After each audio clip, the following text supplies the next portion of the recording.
а с утра идет дождь, а ну и что ж. А вчера был поход за 7 стран, я сегодня промок, как щенок, и мой маленький конь приустал. Эй, парень, держись, да ты же скаут, держись, ты же сам для себя выбирал эту жизнь. И походы за 7 стран, и проливной дождь, и даже экстремальная жара. Какие только испытания не выпали на долю участников юбилейного лагеря, посвященного 60-летию скаутского движения в Австралии. Началось все с жары. В день заезда столбик термометра неумолимо полз вверх, уже к полудню преодолев отметку 40 градусов. Организаторам лагеря пришлось поволноваться, ведь нынче в гости ожидались ребятишки из сибирского города Иркутска, которые совсем не были готовы к таким высоким температурам, ведь в их родном городе сейчас как раз самый разгар зимы. Самое главное – это попасть из зимы в лето. Это самое было главное, наверное, самое яркое событие. Мы попали сюда, приехав 8 числа, это был самый жаркий день месяца. Поэтому мы ощутили вот всю теплоту Австралии сразу же на себе абсолютно. Ближе к вечеру из-за опасности возгорания было принято решение об эвакуации детей. Местных ребят разобрали родители, а российскую делегацию разместили на ночлег по домам скаут-мастеров. К счастью, на следующий день погода смилостивилась, и лагерь продолжил свою работу. Началось, конечно, жарко, но зато у нас такой скаутский дух, что мы это все можем пережить. Но все, что было, это был опыт жизненный. И нам показалось, что мы можем в любом положении выйти. Потому что у нас есть дисциплина, у нас есть порядок, что дети готовы на все. Самое главное, дисциплина, что можно вывести лагерь. В этот раз в лагерь приехало более 60 человек. Это, конечно, меньше, чем в былые годы, когда, по воспоминаниям скаут-мастеров, они собирали по 150 ребят. Но в то же время, по сравнению с другими русскими скаутскими организациями в эмиграции, можно сказать, что австралийская крепко стоит на ногах. А особая гордость австралийцев – это скаут-мастера. Все настоящие профессионалы своего дела, с огромным скаутским опытом. Мне было 14 лет, наступало на 15. Значит, в следующем году я буду справлять 50 лет, как я член организации. Поступил, значит, 15-летним.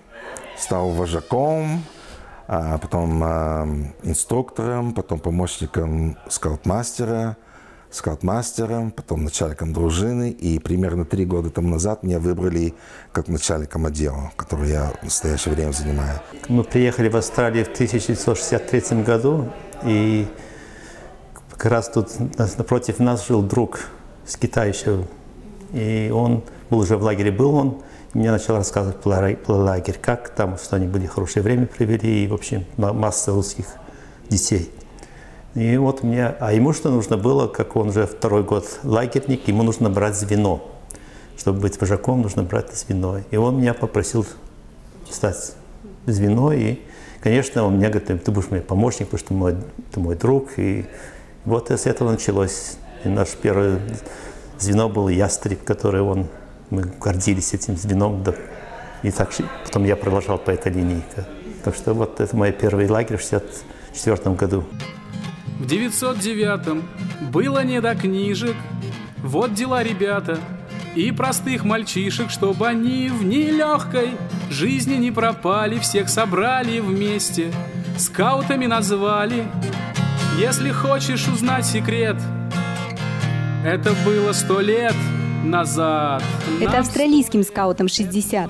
А вообще история русского скаутинга уже больше века. 30 апреля 1909 года в Павловском парке был зажжен первый скаутский костер. Основатель движения в России – полковник Олег Иванович Пантюхов. Эту благую идею он позаимствовал у сэра Роберта Баден-Пауэлла, отца мирового скаутинга, которым в 1907 году был проведен самый первый в мире скаутский лагерь на острове Браунси, Великобритании. А в 1908 издана всемирно известная книга «Скаутинг для мальчиков». Девиз, законы, форма, традиции, обряды, цели и задачи за 100 с лишним лет мало что изменилось. И самое поразительное, что и 100, и 50 лет назад, и сегодня детям безумно нравится участвовать в этой игре. Дети любят дисциплину и порядок. Вот факт, что они одевают форму, утром мы поднимаем флаг, как я сказал, трехцветный флаг наш, да, австралийский, скаутский, конечно, да. Вот эта дисциплина, вот этот порядок, те, которые приезжают с радостью, они приезжают, потому что им нравится играть вот эту жизненную игру скаутизм. Вот этот порядок, ощущение принадлежать в ведре, вот эта семья скаутская.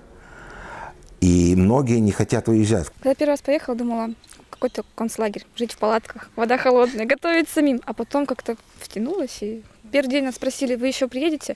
Мы так все молчали. А последний день сказали, вы еще приедете в лес рук? Да, конечно. Меня родители заставили идти, потому что я хотел на Рождество iPod Touch. И они сказали, что они мне не купят, если я не пойду на лагерь. Так что я пошел, и мне очень понравилось. И это было как будто 2 подарка на Рождество. Скаут — это честь и доброта. Скаут — это просто смысл жизни. Скаут — это дружба навсегда. Любовь к другим, любовь к отчизне. Для того, чтобы стать настоящим скаутом, совсем недостаточно просто приехать в лагерь и изъявить желание. Необходимо сдать экзамен на право носить это гордое звание. Экзамен непростой, включает теоретическую и практическую части. Нужно не только вызубрить историю скаутинга, основные принципы и законы, но и уметь читать карты, ориентироваться на местности, знать, как оказать первую помощь, как поставить палатку, разжечь костер, приготовить пищу. Всем этим премудростям ребят обучают старшие товарищи. Что мы делаем? Кто может рассказать? Мы делаем... Давайте их спросим.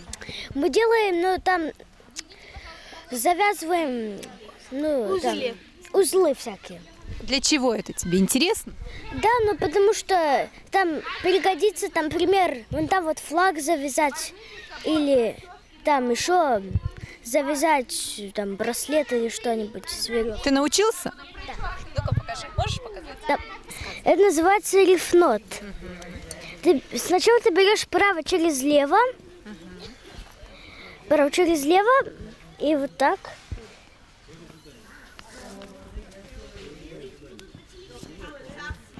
И потом ты идешь лево через право.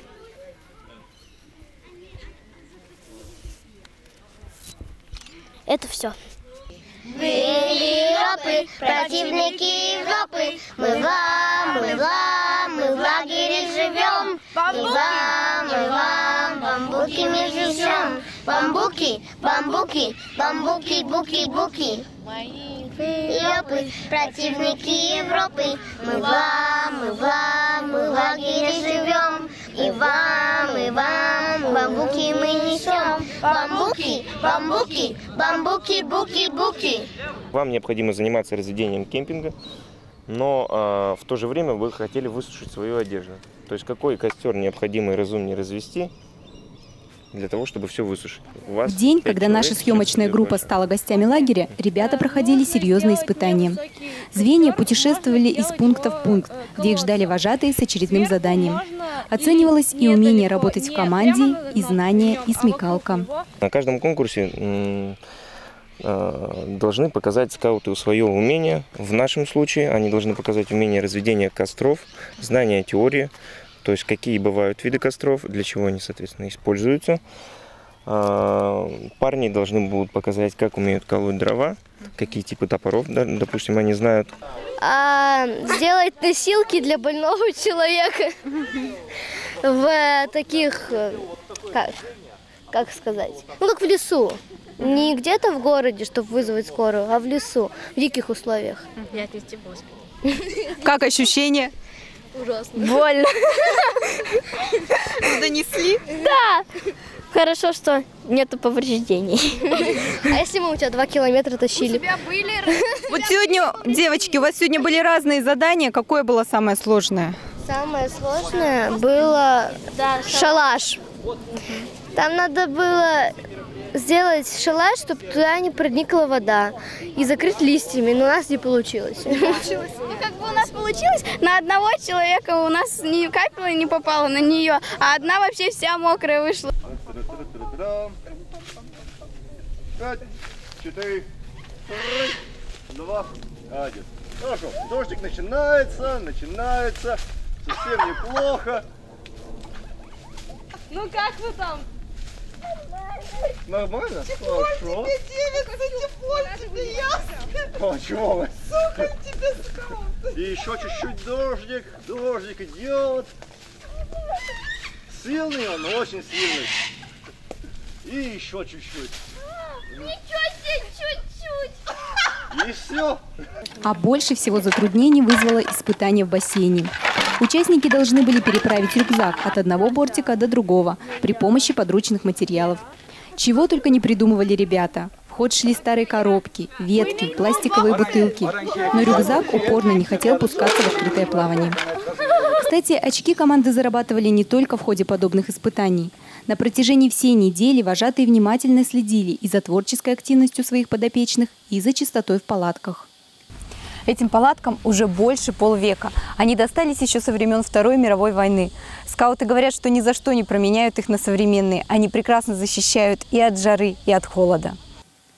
Ночевки в палатках, ночные дозоры, вечерние посиделки у костра. Впечатлений у ребят должно с избытком хватить на весь год. Опять горят костры под Петербургом, и снова мы все вместе собрались. И в этот вечер от теплой встречи в глазах ребячих огоньки зажглись. И в этот вечер от теплой встречи в глазах ребячих огоньки зажглись. И есть что вспомнить на досуге у костра, и есть о чем друг другу рассказать, и спеть всем вместе о доме песню, о новых встречах помечтать, и спеть всем вместе о доме песню, о новых встречах помечтать. Особенно трудным стало расставание для гостей из Иркутска, ведь они нашли здесь много хороших друзей. И неизвестно, когда состоится следующая встреча. По словам руководителей, организация таких поездок – дело непростое. В этом году ребята, а в составе делегации 6 детей и 5 взрослых, приехали за счет средств родителей. Плюс немало трудностей было с подготовкой документов, получением виз. Но все старания оказались не напрасны. Ну, мне понравилось. Это первый мой выезд. Я вообще домосед, то есть кто-то ездит по миру, ну а я как-то сюда приехал. Здесь замечательные люди, то есть это вот новые, то есть, с которыми сдружились буквально с первого дня. То есть очень сильно нравится. То есть, ладно, там новая природа, новая обстановка, но в первую очередь, конечно, здесь замечательные и дети, и руководители. Скауты говорят, что куда бы они ни поехали, повсюду найдут единомышленника, который всегда поддержит, поможет в трудную минуту. Ведь их с самого детства учили главному – скаут, скауту друг, товарищ и брат. А помощь другим людям – один из главных скаутских законов. Скауты во всем мире пожимают руку левой, а не правой рукой. Это является знаком особой дружбы и веры. Говорят, что традиция эта идет еще от африканских племен. При встрече копье, которое они держали в правой руке, втыкали в землю, а щит из левой руки передавали в правую. Это означало, что они доверяют собеседнику. Скауты же говорят, что их рукопожатие идет от сердца. Вот куда бы ты ни поедешь, тебя всегда найдешь скаут из другой нации, даже не безразлично, он может африканец быть, или китаец, или кореец. Мы с другом ездили на север и приехали в Кейнс, и как раз там было затмение, и никакого не могли найти аккомодацию, где остановиться. Но зашли в одну гостиницу, но уже можно, говорит, он говорит, все, уже нет. Но говорит, дайте нам, мы скауты можем вот здесь спать. Он говорит, а, скаут. Я, говорит, тоже была скаутом. Ну, говорит, хорошо, я вам дам конференц-рум. Когда нам две кровати, вот, и мы нашлись. Так что вот такие положения, ситуации, которые помогают жизни. Неделя пролетела как один день. И в конце смены природа еще раз решила проверить скаутов на прочность. Если в начале солнце словно пыталось их поджарить, то в конце, в день торжественного парада, хлынул проливной дождь. Но несмотря на капризы природы, парад состоялся. Потому что один из главных скаутских законов гласит, что настоящий скаут никогда не падает духом. Если скаут, значит друг, значит брат, и нас многое сближает с тобой. Будем помнить мы холодной зимой, глядя с грустью на заснеженный сад. Где-то в мире есть мой друг, есть мой брат. А когда мы снова встанем в наш круг и почувствуем тепло крепких рук, в унисон у нас сердца застучат. Если скаут, значит друг, значит брат. В этом мире, где так много проблем, я одно лишь посоветую всем, чтоб идти по жизни не наугад. Рядом должен быть всегда друг и брат. Только так нам будет легче в пути, только так мы сможем счастье найти. Я помочь вам в этом искренне рад.